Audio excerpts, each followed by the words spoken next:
Second oral question, Lord Colgrane, on behalf of Baroness Seckham.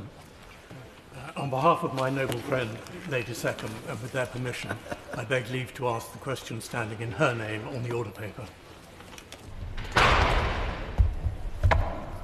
This government takes road safety very seriously, and reducing those killed and injured on our roads is a key priority. The department is currently considering policy options in this area, and my right honourable friend, the Secretary of State for Transport, is meeting with campaigners this week. Whilst we are not considering graduated driving licences, we absolutely recognise that young people are disproportionately victims of tragic incidents on our roads, and we are considering other measures to tackle this problem and protect young drivers. When a young person passes their driving test, it is an occasion for pride and congratulation. It is seldom mentioned that they've been put in charge of a lethal weapon. Any subsequent accident which brings about their death or the death of their friends causes excruciating pain to their families and survivors and begs many questions. Does the Minister agree with me, therefore, that we should be doing more to mitigate these terrible circumstances? Would he support the suggestion that for 6 months after a driving test is passed, the driver should only be allowed one passenger located in the front seat? And does he agree that before a test is taken, the learner driver should be made to watch the film produced by County Fire and Rescue Services, which narrates in graphic detail the role played by fire, police and ambulance when a fatal accident occurs? Every death on our roads is a tragedy, and our thoughts remain with the families of everyone who has lost a loved one in this way. As I've said, the Secretary of State is meeting with some campaigners who tragically are in that position this week. There is a form of restricting novice drivers through the Road Traffic (New Drivers Act 1995.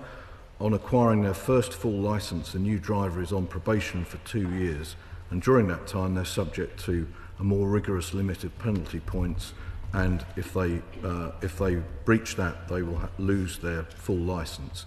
I haven't seen the film that the Noble Lord refers to, but we'll certainly give that some thought. Granted that the priority must be to deal with the backlog of young people taking their driving test in order to increase their productivity. Is it not also a time to look again at the basic driving test, whereby a young person can pass their driving test and drive away from that test for the first time on either a motorway or in the dark? The government and its agency are working extremely hard to reduce the backlog of driving test appointments, but it's also quite clear that people should be ready for the test at the time that they present themselves to take it. The department's Think campaign, which is a campaign, a road safety campaign, is aimed primarily at young men aged 17 to 24, and it focuses on a number of priority issues, all of which would help to reduce death and serious injury both to that category and to other road users. My Lords,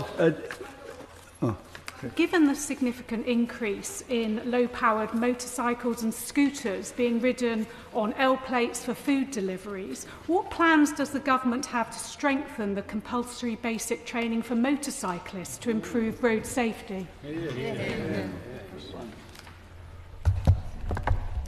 So, the government is, of course, completely committed to ensuring that motorcyclists are equipped with the specialist skills necessary to stay safe on the road. I will write to the Noble Baroness with further details of what might be proposed in the future to improve the competence of motorcycle drivers. my Lords, is the Minister sympathetic to the argument that there are quite a number of older drivers who are driving beyond the point when they're fit to be safe on the roads? Could that be dealt with? Not nobody here. But my Lords, granted there is a difficulty in having enough driving tests at the moment, would it not be a good aim that people, say, over the age of 75 should do a driving test again every couple of years? I thank my noble friend. I'm afraid I am already one of those people who is subject to the more rigorous requirements. and as a vocational licence holder and over the age of 70, I now have to have a medical every year. The current driving licence arrangements take into account the risks that an individual poses to road safety. They're designed to be fair and proportionate to all drivers who remain fit and competent to drive, regardless of age. But will the government, while acknowledging that there may be a case for a graduated driving licence, also look at the issues which are causing most of the accidents on our roads, and perhaps just re-look again at the penalties that are there for using the phone while driving? I thank the noble Lord for that thought, and of course he has great experience in this matter. The government is very conscious of the principal reasons for fatalities and serious injuries, and I will certainly take away the thought that we should look further, though I would say that the penalties now and the enforcement of driving whilst using a mobile phone are very stringent. My Lords, on the subject of driving test dates, what steps is the government going to take to prevent the exploitation of learner drivers who are unable to get a date through the conventional route and have to use these dodgy websites who buy dates in bulk and then sell them off at a massively inflated price? Good question. The government would completely agree that it's quite wrong that people should need to use what was referred to as dodgy websites, which is obviously a technical term, and the Driver and Vehicles Services Agency has closed down several hundred of those websites by enforcing more strictly the rules by which people can obtain driving tests. The correct way to obtain a driving test for a learner driver is firstly to prepare themselves so that the date that they select is a date when they can pass, and secondly to do it through the DVSA website or through their... So I draw attention to my interest. One of the issues for young drivers is the enormous cost of insurance, and the insurance industry would like to help address that, and therefore a probation period or maybe a zero alcohol for the first 5 years or for underage might be a way of helping insurance companies to be able to produce better rates for young drivers for whom a car can be essential if they're to work. So would the noble Lord the Minister agree to look at a range of possibilities so we can keep young people on the road but keep them there safely?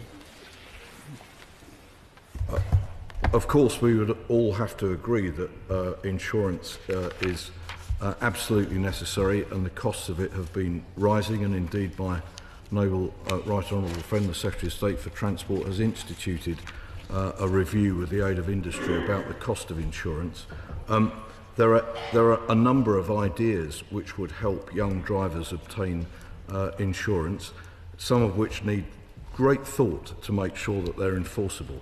But the primary way that they can get insurance and remain safe is to properly practice for the test, to take the test, to be successful, and then drive with the same safety that we want everybody on the roads to have. My Lords, may I return to the question asked by the noble Baroness Lady Pigeon? The noble Lord the Minister replied as if she was asking a question about motorcycles, but unless I misunderstood, I think she was asking a question as much about electrically powered bicycles used for deliveries as about motorcycles. And would the noble Lord the Minister agree that the licensing system has now become completely incoherent in that you have electrically powered bicycles that are more powerful in some cases than smaller motorcycles, yet one requires a license, the other doesn't. One to be driven, the driver requires a license, the other doesn't. Will the Minister agree to a wholesale review of the system which is now breaking down?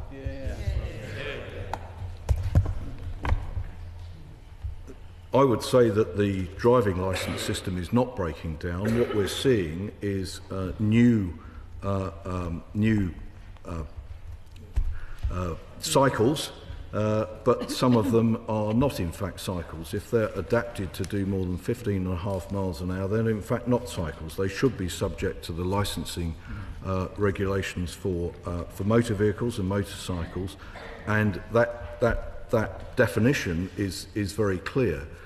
What is going on, however, is at least a number of users who are adapting these vehicles illegally, adapting these bicycles illegally, turning them into vehicles, but not subjecting themselves to proper licensing. And it will have to be for the enforcement authorities to find and catch those people, as in fact some of them have done.